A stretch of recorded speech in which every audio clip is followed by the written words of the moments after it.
I-95 and the rail station. You have homeless living in tents, cars, RVs, and even a sailboat. And it's right next to a very modest working class neighborhood. I mean, literally 2 lanes across from the backyards of these homes. Well, how can we protect our own neighborhoods while we wait for the enforcement and all the legal wrangling over the recent legislation side? Help is on the way. Our legislation is speaking to exactly the concern that I think your question evinces, is that this has an impact on our communities. What they have done in San Francisco and Los Angeles, first of all, that's not even good for the homeless. That is indulging in the behavior that's causing the epidemic.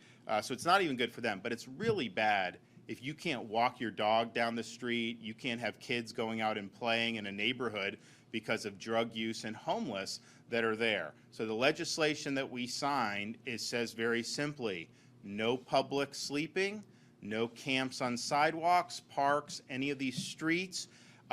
You have a right as a Floridian to live your life without having that impinge on you. And it's the local government's responsibility to ensure that those homeless can be removed to a shelter, and if they run out of shelter space, in an area that is not going to impact the general public, because it hurts property values when this stuff happens. It obviously increases crime and criminal activity.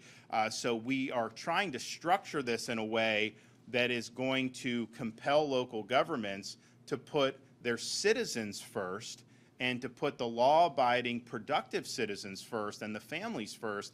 And if we do that, we're going to do much better. This is a cutting-edge piece of legislation that we did. No one else in the country has done it. And I do understand there are pockets in Florida where we see this. It is not at the scale of a New York or California. In fact, our homeless population has declined by, I think, 11% over the last 5 years. Most of these other places have skyrocketed. But I think it's smart that we're looking at it to make sure that we don't end up going down that road. Same thing with the squatters. The squatters has not been a huge issue in Florida. There have been issues, and we had some people talk about it at the press coverage yesterday. But I think mostly it's how does that get weaponized in some like a New York or a California against homeowners, and it is being weaponized. So we put legal protections to basically say that's not going to happen in the state of Florida. You show up, and especially in South Florida where we have a lot of seasonal residents, someone goes and they go back up to New York for the summer, or they go back up to Pennsylvania or something, and then they come back and somebody's in their condo or their home. You call the sheriff and remove them immediately. That should be the remedy. Shouldn't have to spend 7 months in a legal proceeding to try to figure out whether you can get your own property back. Okay.